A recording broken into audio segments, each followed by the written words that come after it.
Es tiempo de En Contexto. Y el María Angulo ya está con nosotros para poder profundizar en uno de los temas que marcan la agenda informativa de este día. Bienvenida como siempre. Gracias por recibirme, Elena. Pues bueno, hoy hemos hablado casi todo el día acerca del encuentro de los líderes de la OTAN que tuvo lugar en Ankara y quisiera que profundizáramos y pusieras en contexto para nosotros y para nuestro público el tema militar que fue central de este encuentro. Bueno, Elena, hay que empezar diciendo que la cumbre de la OTAN celebrada este 7 y 8 de julio en Ankara tuvo como gran eje, así como lo indicas, el fortalecimiento del gasto en defensa. Los 32 países miembros reafirmaron el objetivo de aumentar sus capacidades militares. La declaración final ofrecida por el secretario general de la Alianza, el neerlandés Mark Rutte, mantiene el compromiso de acelerar el rearme de la OTAN. También incrementa la producción de armamento y refuerza el apoyo a Ucrania frente a la invasión rusa. Además, anuncia nuevas inversiones en capacidades antiaéreas, sistemas antidrones, modernización tecnológica y también aborda el tema del suministro de combustible, tal como lo vemos aquí. Los aliados están dando un paso histórico para mejorar la cadena de suministro de combustible de la OTAN, garantizando así que nuestras fuerzas cuenten con el suministro energético necesario para estar preparadas para el combate. Si bien los aliados siguen ultimando los detalles, sabemos que esta inversión de 27.000 millones de euros modernizará nuestra infraestructura actual de almacenamiento y distribución del combustible y dará soporte a nuevas instalaciones, incluidos oleoductos hacia la parte oriental de la alianza. Elena, si revisamos cómo ha sido el panorama del presupuesto militar de la OTAN en los últimos 10 años, hay que decir que estamos ante un aumento escalonado. Paulatinamente, los aliados han incrementado su inversión en defensa. Vemos como en el año 2016 el porcentaje era de 1,4, mientras que para el año pasado, 2025, se elevó a un 3,7 en una curva de ascenso que se sostuvo al alza. Ahí los acuerdos en materia de seguridad y de defensa para la alianza militar. Hay que decir que esta reunión ocurre en momentos en los que el objetivo de la OTAN es que para el 2035 los países miembros puedan invertir un 5% de su PIB en defensa. Como bien lo indicas, la meta de la OTAN en efecto es esa, alcanzar para el año 2035 una inversión equivalente al 5% del Producto Interno Bruto en defensa por parte de cada uno de los países que hacen parte de la alianza. Ahora bien, ese objetivo del 5% del PIB no significa, Elena, que todo el dinero vaya a ser destinado únicamente a comprar armas. De hecho, como vemos en pantalla, la alianza tiene una estructura acordada que divide ese porcentaje en dos componentes. El primero corresponde al 3,5% del PIB, que es destinado al gasto militar tradicional. Es decir, a la compra de armamento, el mantenimiento de las tropas, entrenamientos, salarios, municiones, aviación, marina, defensa aérea y capacidades operativas.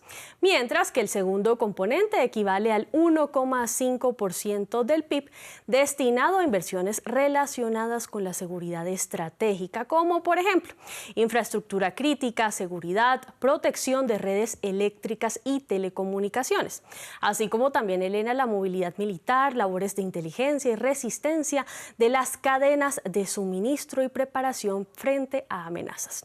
En otras palabras, la OTAN busca que la seguridad deje de depender únicamente del número de soldados o de los tanques de guerra y que también abarque la protección digital y la infraestructura esencial de los países miembros.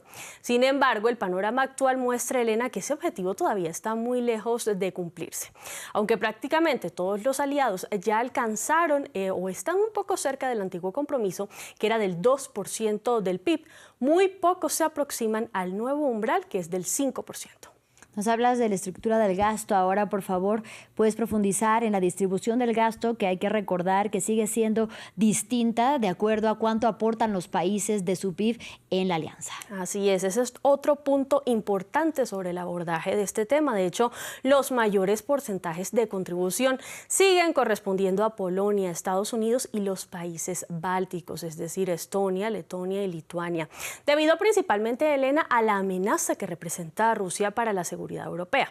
Vemos también cómo, en contraste, países como España continúan defendiendo que cumplir los objetivos de capacidades militares no requiere necesariamente destinar el 5% de su PIB al presupuesto de defensa en sí. Una postura que hemos visto ha generado fuertes diferencias con Washington y con la administración de Donald Trump. Lo que sí es indiscutible es que el gasto militar de la OTAN ha crecido durante la última década. Y aquí, Elena, vale la pena hacer un apunte histórico, porque desde el año 2014, cuando Rusia anexó a Crimea, los aliados europeos y Canadá han incrementado su presupuesto de defensa durante más de 10 años consecutivos. Esto acumulando cientos de miles de millones de dólares adicionales. La invasión rusa en Ucrania en el año 2022 también aceleró aún más esta tendencia y convirtió el rearme europeo en toda una prioridad. Respecto a la distribución del gasto, Estados Unidos continúa siendo con diferencia el principal contribuyente de la OTAN, tanto en términos absolutos como en el tamaño de sus fuerzas armadas.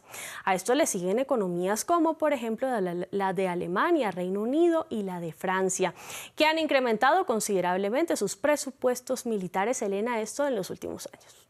Finalmente, ahondemos en las disputas geopolíticas que estuvieron presentes en esta cumbre de líderes de la OTAN, con los deseos expansionistas de Donald Trump sobre Groenlandia, que lo puso nuevamente sobre la mesa, pero también con las amenazas y también de manera pues un poco grosera con España, que lo descalifica frente a esta alianza. Bueno, Elena, como bien lo indicas, la cumbre estuvo marcada por declaraciones de Donald Trump. El mandatario volvió a insistir en que Groenlandia debería quedar bajo el control de Estados Unidos, tal como lo declaró desde Ankara. Problema para nosotros, y el otro gran problema es que cuando los necesitábamos, no es que los necesitáramos con urgencia, pero sí les dijimos si quieren unirse a nosotros, y todos dijeron que no. Pero cuando pudieron haberlo hecho, no estuvieron ahí para nosotros, y nosotros sí hemos estado para ellos. Gastamos más de $1 billón en el último periodo, $1 billón para proteger a estos países de Rusia. Trump afirmó que, en su opinión, Washington no debería haber devuelto Groenlandia a Dinamarca, argumentando que el territorio es estratégico para la seguridad en el Ártico frente a Rusia y frente a China. Pero, Elena, esto no fue lo único que dijo el presidente estadounidense Trump. También, como bien lo mencionabas, lanzó una dura ofensiva en contra de España. Calificó al país como un socio terrible y como una causa perdida dentro de la OTAN. Esto por negarse justo a comprometerse con el objetivo del 5% del PIB en defensa. Además, aseguró que había ordenado cortar el comercio bilateral con España, aunque esa posibilidad enfrenta importantes limitaciones porque la política comercial corresponde en sí a la Unión Europea.